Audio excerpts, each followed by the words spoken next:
ఉన్నారు. అంటే బీడీలు వేసేవాళ్ళు మహిళలు, బీడీలు తాగేవాళ్ళు పేదలు. ఈరోజు సిగరెట్లు తయారవుతా ఉన్నాయి.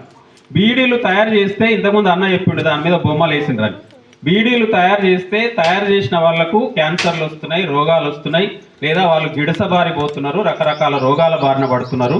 కాబట్టి బీడీలు తయారు చేయాల్సినటువంటి అవసరం లేదని చెప్పి బొమ్మలు పెట్టిండ్రు, లేదా బీడీ పరిశ్రమను మూతలేయాలని చూస్తున్నారు.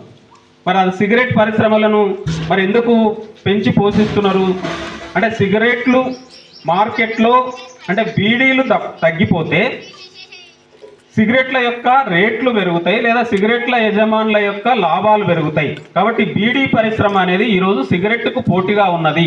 కాబట్టి బీడీ పరిశ్రమను తొక్కేయాలి, మూసేయాలి. అంటే బీడీలు చేస్తున్నటువంటి కార్మికుల మీద, వాళ్ళ ఆరోగ్యాల మీద కాదు వాళ్ళకు ఉన్నటువంటి ప్రేమ, అంటే సిగరెట్లు తయారు చేసే యజమానుల మీద ఉన్నటువంటి ప్రేమ. దీన్ని మనం ఇంకో రకంగా పోల్చుకోవచ్చు.